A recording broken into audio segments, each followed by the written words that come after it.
Hello, my name is Gary Officer, founder and CEO of CWI Labs and the CWI Labs Equitable Recovery series. My guest today is Julia Pollak, a labor economist at ZipRecruiter.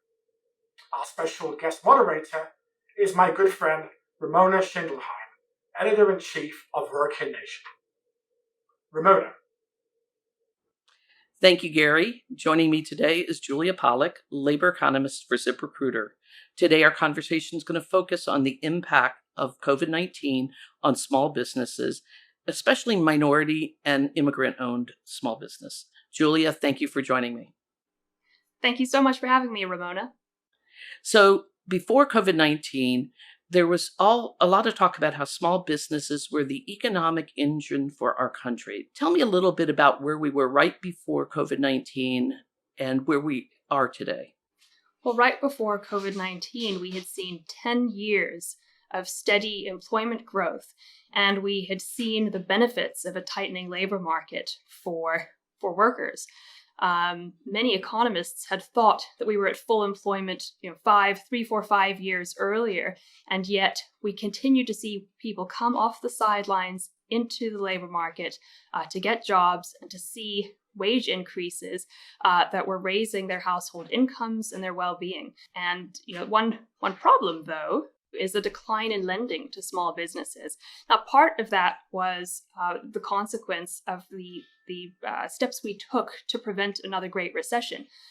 So big banks in particular are much more risk averse now, and various laws that we've passed are forcing them to be more conservative in their lending.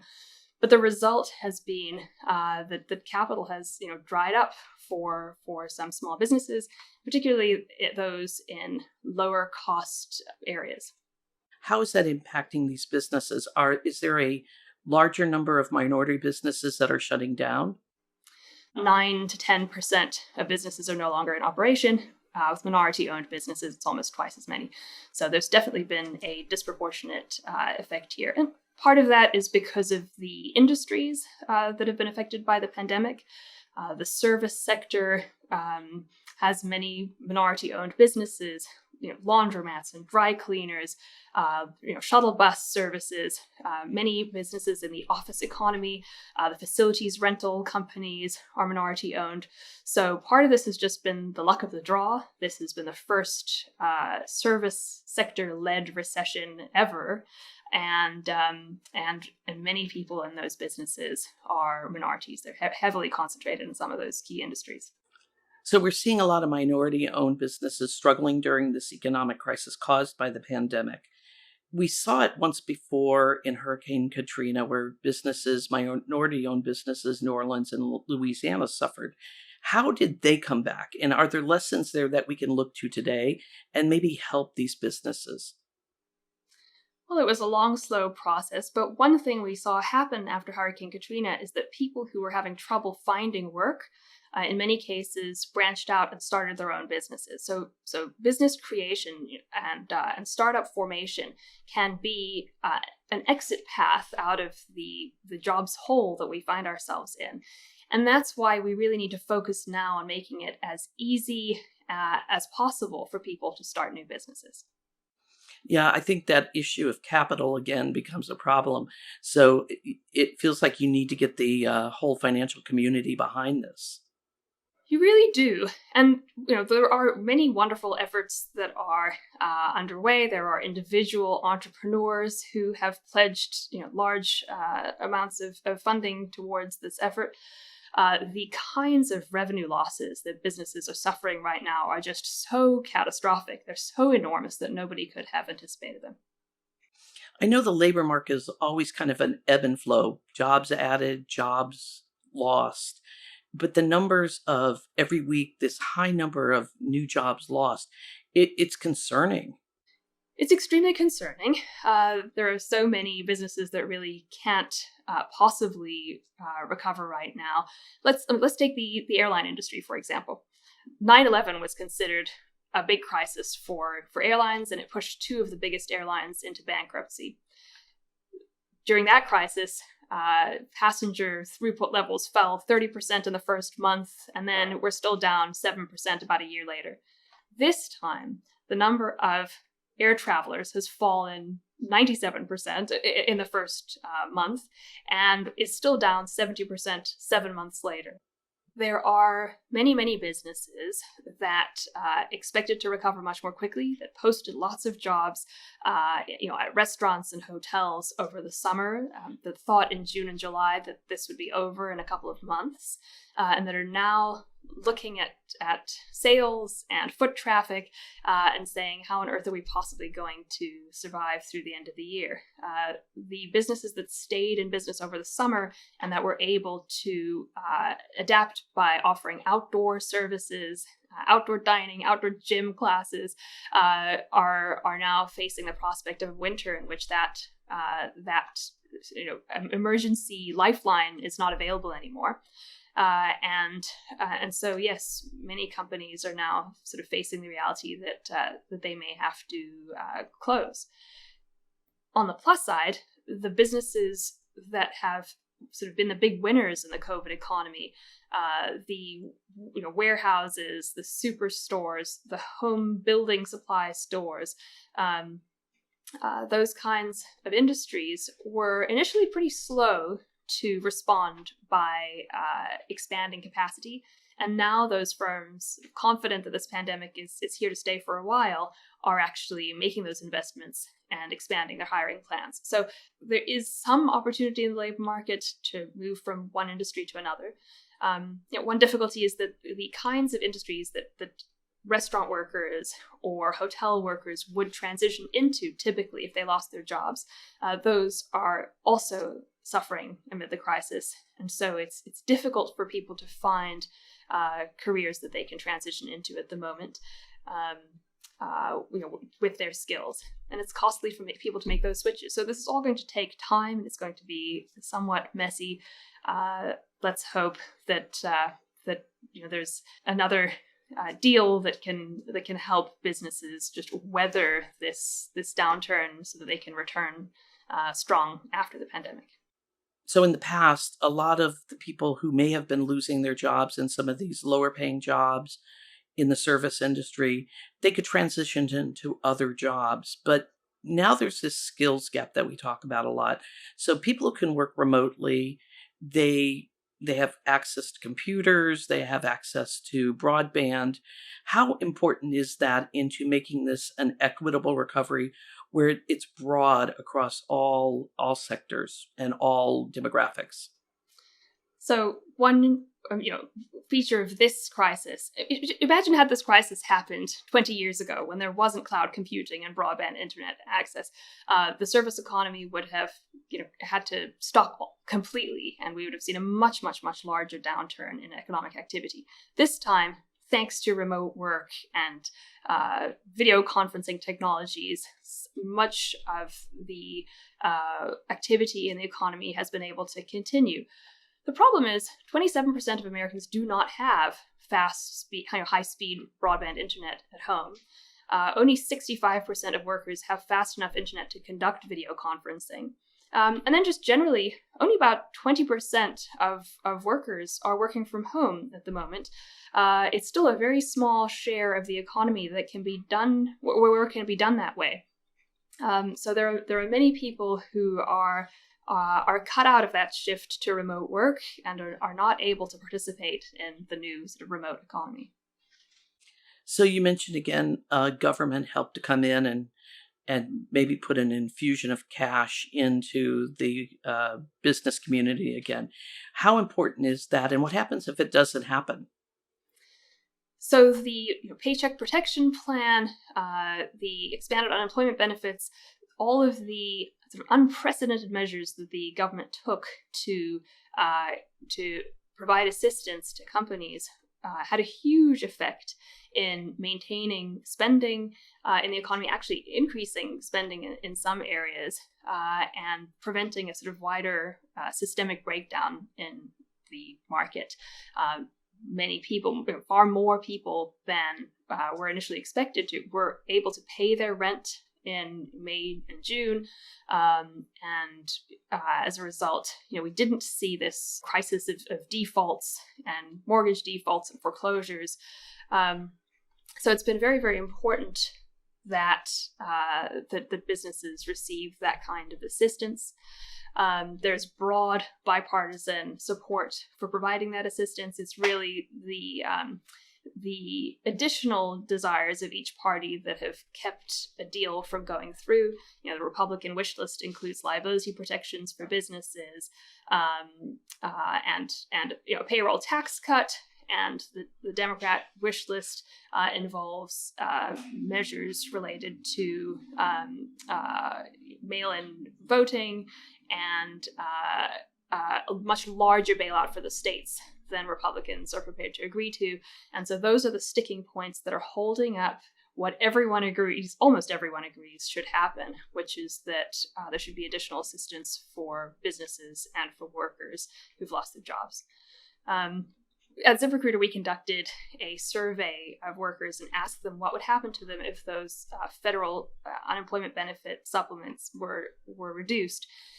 And large percentages said that they would no longer be able to afford their rent, that they would have to move home, that they would cut back on spending on groceries and other essentials. We are already starting to see that now. And that could cause this crisis to have sort of a cascade of second-order effects throughout the economy. So, Julia, are there any specific programs out there, any efforts to help minority-owned businesses stay in business? Well, all of the programs that were in the CARES Act, of course, are designed to help businesses weather this crisis, and those could, if minorities are informed of them and if those barriers to access are addressed, if there's greater oversight ensuring that the criteria are fair, that those programs should provide a huge boost.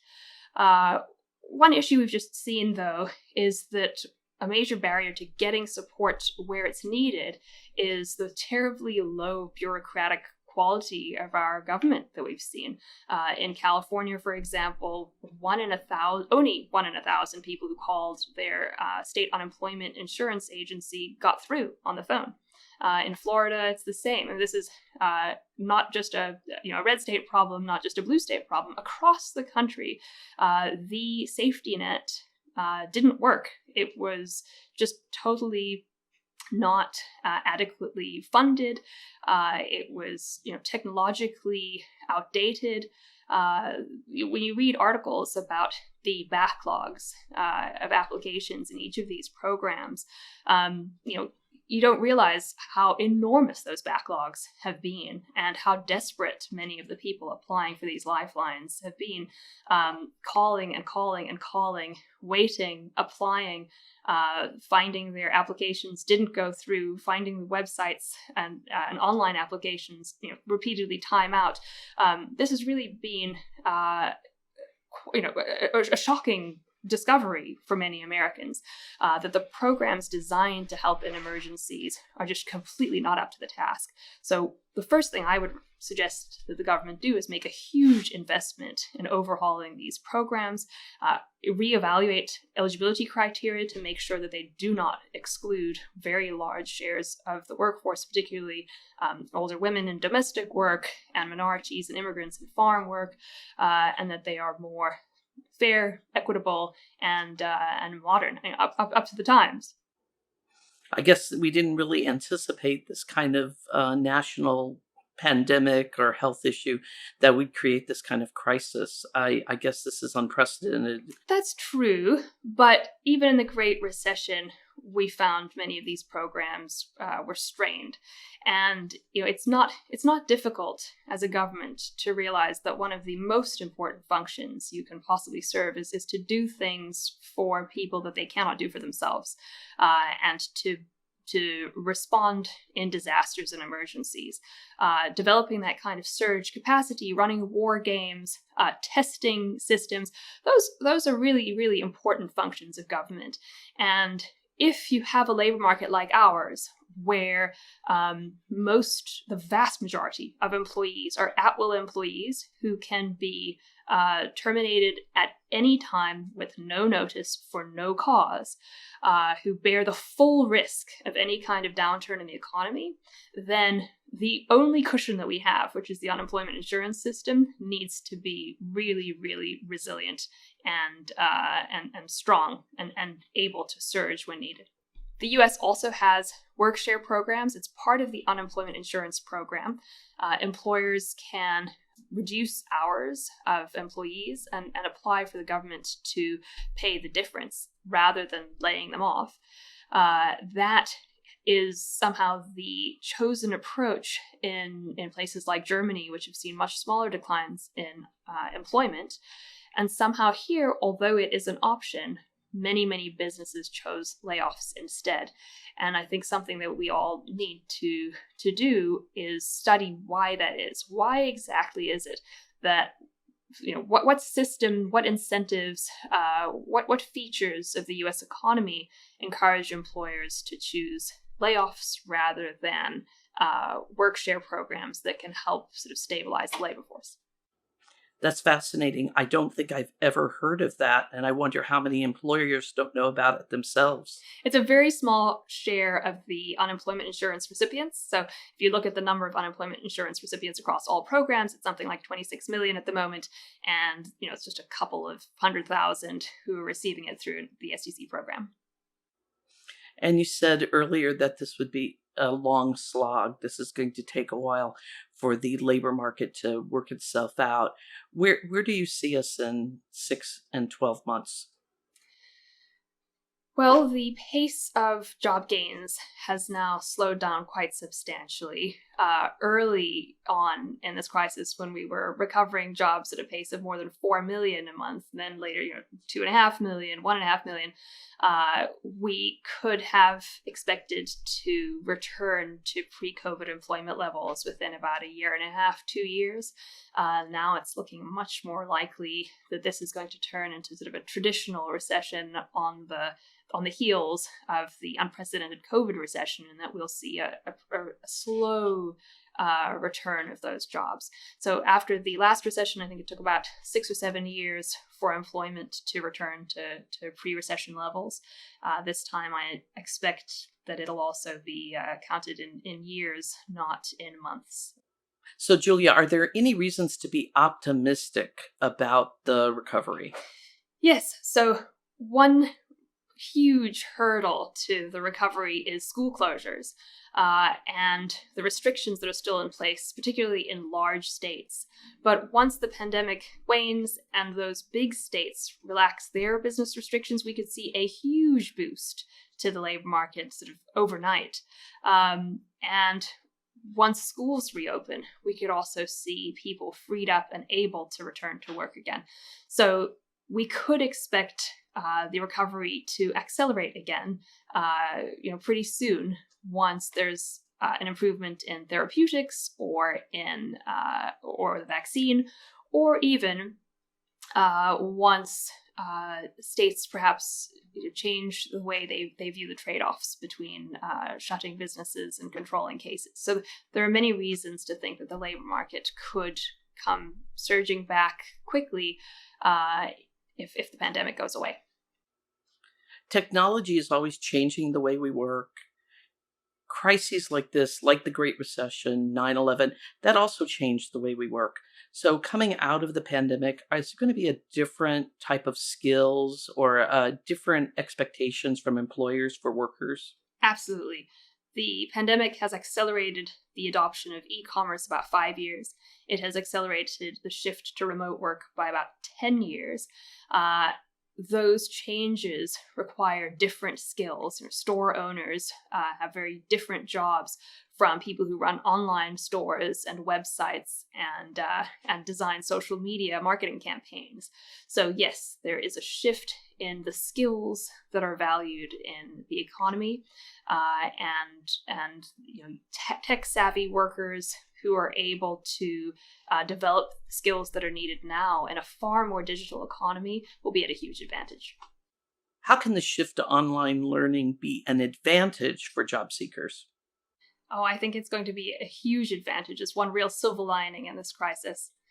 So many people in America go to college and then drop out before getting a degree and leave with no real benefit in the labor market, but with massive debt. And now the sort of proliferation of these online courses that are relevant, that are convenient, are just so much better for many people, especially for minorities and for poor people who need to support themselves and cannot become full-time students realistically. So that's one positive outcome I see from this crisis, that with everyone, even Harvard students, going to school remotely now, the stigma against online universities could go away, and the quality of online training could massively improve, offering people a convenient, realistic path to new jobs and to higher paying jobs. Julia, thank you for joining us. Thank you for having me. Thank you, Ramona and Julia, and thank you for joining our discussion today. I invite you to view our other episodes of An Equitable Recovery and to browse the compelling library of articles, podcasts, and commentaries at both CWILabs.org and WorkingNation.com. Thank you.